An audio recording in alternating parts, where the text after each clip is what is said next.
Өткен сапар мұсылмандар Меккеге кіре алған емес. Жана пайғамбарыбыз саллаллаху алейхи вассалам Аллахтың бұйрығы менен меккеліктер сунуш кылган жарашууну кабыл алды. Кейбір сахабалар буну утулуш десе да, көрсө бул утуш жеңиш болуп чыкты. Анын тастыктоосу бүгүнкү Меккеге болгон жүрүштө байкалат. Бүгүн эми чыныгы Меккенин ачылышына парасет салалы.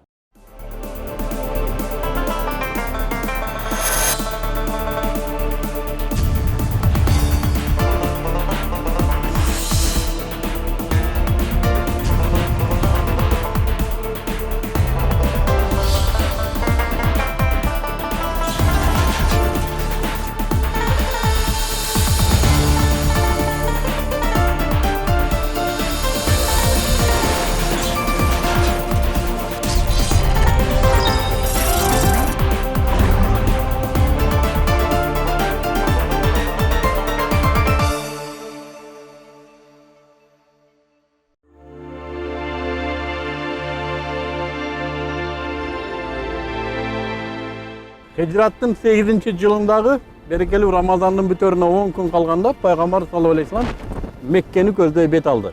Жана Мадинада башчылыкты Абу Рохма ал-Гыффарига тапшырды. Пайгамбарыбыз саллаллаху алейхи вассалам сахабалар менен Жухфага жеткенде Меккеден келаткан Аббас ибн Абдул Муталиб үй бүлөсү менен келип кошулду. Ал эми Аль-Абуага жеткенде Абу Суфьян менен Абдуллах ибн Абу Умайялар атайы ага жолукканы Меккеден келишти. Пайгамбарыбыз саллаллаху алейхи вассалам алар менен сүйлөшкүсү келбей, ары бастырып кетти. Ага Умму Салама келип, Аллахтын элчиси, сен сүйлөшпөй коюп, булар элден чыгып калып жүрөсүн, деди. Муну байкаган Али, Аллах андан ыраазы болсун, Абу Суфьянга кеңеш берет. Абу Суфьян, пайгамбарыбыз саллаллаху алейхи вассаламга бар жана Kur'an'da ошол аяттар келет. Юсуфка агалары келип кечирим сурайт. Ошол Kur'an'da аят бар.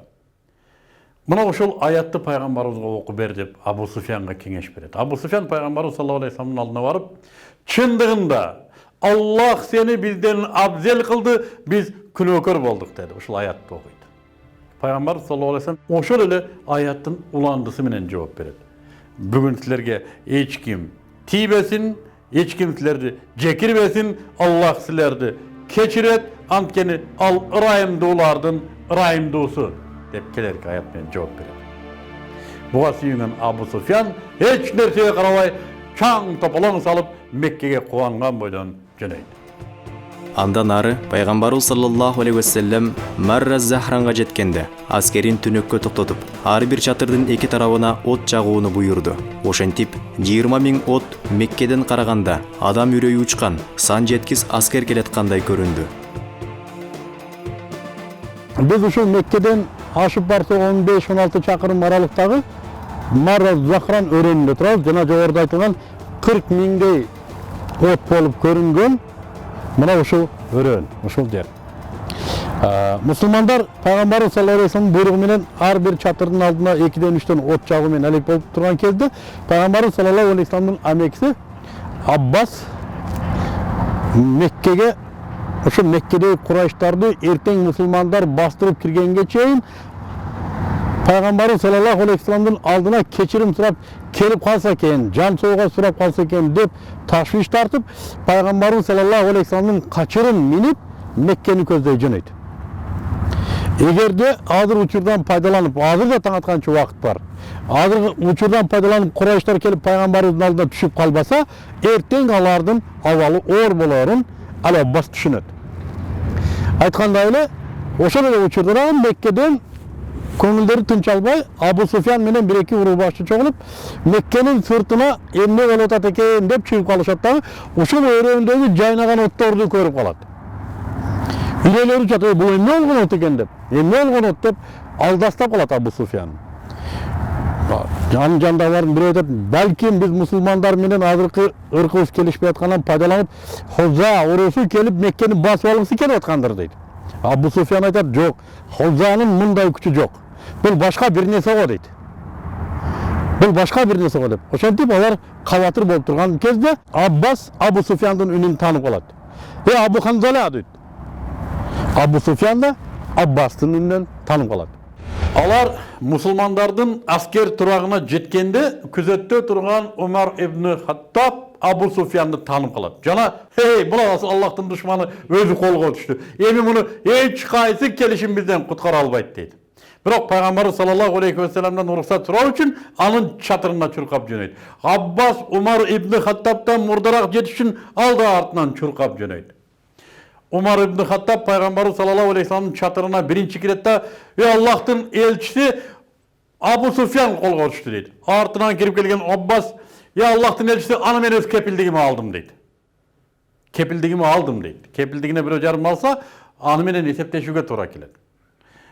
Анан Умарды карап, Аббас, Умар, Аллах сенден разы болсун. Эгерде сенин тууганың, менин тууганым Абу Суфияндой акыбалда болгондо, сен да ушинтет элең дейт. Мен сени көрөт элем ошондо дейт. Умар тарынат. Аббас, менин атам мусулман болгонуна кубангандан сенин мусулман болгонуңа көбүрөөк кубангамын. А сен мен ушинтесиң деп тарынат. Экөөсүнүн ортосундагы сөздүн арасынан пайгамбарыбыз саллаллаху алейхи ва саллям чыгып, Аббаска карап, муну эртең таң атканда алып кел дейт. Аббас Абу Суфиянды таң атканда кайрап келди. Пайгамбарыбыз саллаллаху алейхи ва саллям ага карап, "Бале болсун сага, о Абу Суфиян, Аллахтан башка сыйынарга татыктуу зат жоктугуна дагы эле көзүң жетпедиби?" деди үнүн каттуу чыгарып. Абу Суфиян, "Эгер Аллахтан башка кудай болгондо, мен ушул акбалда болмок белем" деп жооп берди. Пайгамбарыбыз саллаллаху алейхи ва саллям, Абу Суфиян, менин акыйкат пайгамбар экениме дагы эле көзүң жете элекпи дейт. Абу Суфиян, мен дагы эле ушу көңүлүмдө кээ бир ушу шубкалар бар деп мурдун астында көңүлдөйт. Буга чыдабай Аббас, Абу Суфиян, сага каргыш дейсиң, азыр башыңан курук каласың. Дагы эле эмнени көңүлдөп атасың? Исламды кабыл кыл дейт. Ошондо Абу Суфиян, "Ашхаду ла илаха иллаллах ва ашхаду анна Мухаммад расулуллах" деп иман келтирет. Жана мусулман болгондугуна күбөлүк берет. Буга элдин бардыгы кубанат. Курайштардын Меккенин башкарып туруучусу, мусулмандарга канча жылдан бери азап берген Кинандардын, Курайш Кинандын бир бөлүгү, Кинандардын аксакалы Абу Суфиян иман келтирди. Бул али согуш башталбай туруп жеңиш деген сөз эле. Бардыгы Аллаху акбар деп кубанат. Ошондо Аббас пайгамбарыбыз саллаллаху алейхи ва саллям алдына келип, Аллахтын элчиси, Абу Суфияндын элдеги бедели чоң. Мунун не болсо да аксакалдык урматын жайына коюп койгонубуз жакшы болот эле дейт. Пайгамбарыбыз саллаллаху алейхи ва саллям, "Жакшы болот. Айткыла. Ким харамга бекинсе, ким өзүнүн үйүнө бекинсе, ким Абу Суфияндын үйүнө бекинсе, бизден саламат болот" дейт. Белгилүү болгондой, Абу Суфиян исламды кабыл кылгандан тартып, уялганынан пайгамбарыбыз саллаллаху алейхи ва салламдын бетине тике караган эмес. Ал эми пайгамбарыбыз саллаллаху алейхи ва саллям аны балким ал Хамзанын ордун ээлеттечү. Абу Суфиян өлүм төшөгөндө жатканда, "Мен өлсөм ыйлабагыла, анткени мен мусулман болгондон тартып бир да жаман сөз айтканым жок" деген. Ошентип Хижраттын 8-жылынын Рамазанынын 17 таңында мусулмандар Марат Захранда багында окуп ордуларынан турушат да, куралдарын, соотторун кийип, Меккени көздөй бет алат. Пайгамбарыбыз саллаллаху алейхи ва саллям амекси Аббасты чакырып, Абу Суфиянды тетиги капчыгайды жол куушкан жерде бир шылтоо менен кармап тур дейт. Пайгамбарыбыз саллаллаху алейхи ва саллям айткандай эле, Аббас Абу Суфиянга жетип келет да, аны ар түрдүү сөздөр менен аластып мына ушул жерде кармап турат. Бир кезде мусулмандардын аскерлери ушул кууш капчыгайга жете баштайт. Абу Суфиян карап, "Аббас, булар кимдер?" дейт. "Бул паланча уруу" деп тават маскан болуп. "Бул кайсы уруу?" "Бул деген түкүнчө уруу." "Анча деле эмес го" деп сыр бербей текеберлигинен алардын кубатын таналгысы келбейт. Ошентип ар бир урууга сын тагып отурган кезде акырында башы көзүнөн толук бойдон тулку боюна чейин ушундай сооттор менен укмуш ошол кезде заманбап соотторду кийген, эң заманбап куралдар менен куралданган ансарлар жана мухаджирлерди ээрчиткен пайгамбарыбыз саллаллаху алейхи ва саллям кыйырда пайда болот. Абу Суфиян апкары түшөт. Amakingin balası bu kim dedi.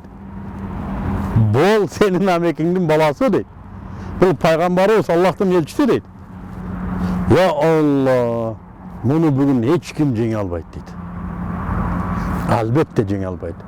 Ey Abu Sufyan, bu peygamberlik dedi. Abu Sufyan çındığında hakikatte oşondoy okşayt dedi. Пайғамбарыбыз өзүнүн аскерлери менен Абу Суфяндын жанынан өтүп кеткенден кийин Ал Аббас Абу Суфянга, үрөйү учкан Абу Суфянга кеңеш берди. Эй Абу Суфян, батыраак шаарыңа киргин дагы биздин аскерлерден мурда кирип өзүңдүн шаарлыктарыңды биздин газабыбыздан эскерткин деди. Ошондо Абу Суфян дүрбөлөң менен Меккеге кирди.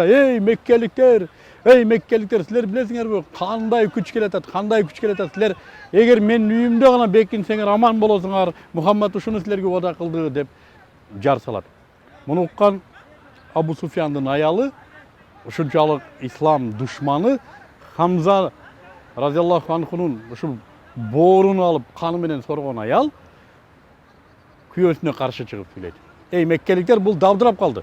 Муну укпаңыздар, бул коркок, элин башкара албаган бир чоркок, муну өлтүрүп салгыла деди. Ошондо Абу Суфян бул аялды укпагыла. Мен көрдүм Мухаммад кандай күч менен келатканын. Эч кимиң саламат болбойсуң. Эгер менин үйүм куткарат деген киши эмесеңер, анда харамдын ичине бекингиле. Мухаммад харамдын ичинде саламат коёмун деди деп кыйкырды. Ошондо Меккеликтер Абу Суфяндын үйүнө бекингендер аяка бекинди, калгандар өздөрүнүн үйлөрүнө бекинди. Ал эми кээ бир ислам күчүн, ислам табиятын түшүнбөгөн, көрө албаган кээ бир келесолор пайгамбарыбыздын аскери менен согушам деген максатта кайсыдыр бир жерге жыйылды. Мусулмандардын аскери Зутвага жеткенде пайгамбарыбыз саллаллаху алейхи вассалам аскеринин оң канатын жетектеген атчандардын башчысы Халид ибн Валидти чакыртат. Сол канатын жетектеген Az-Зубайрды жана жөө аскерлердин жетекчиси Абу Убайданы кеңешке чакырат. Алар менен андай-мындай маселелерди сүйлөшкөн соң пайгамбарыбыз саллаллаху алейхи вассалам Халид ибн Валидке Меккенин өйдөсүнөн, Меккени айланып барып ылдый жагынан кирүүнү буйрат. Жана аны менен Сафа тоосунда жолугушмай болот. Ал эми Az-Зубайрга, сол канатты жетектеген Az-Зубайрга Меккенин үстүнөн кирүүнү буйрат. Жана аны менен Хаджун тоосунда жолугушмай болот. Хаджун азыркы ушу Кабанын түндүк чыгыш батышындагы жайгашкан тоо. Ал эми жөө аскерлерге Меккенин ортосунан өткөн өрөөн бар эле, мына ошол өрөөн менен кирүүнү буйрат. А өзү болсо төсүнө минип, сакалы ээрине тийгенге чейин ийилип, Меккени көздөй бет алат.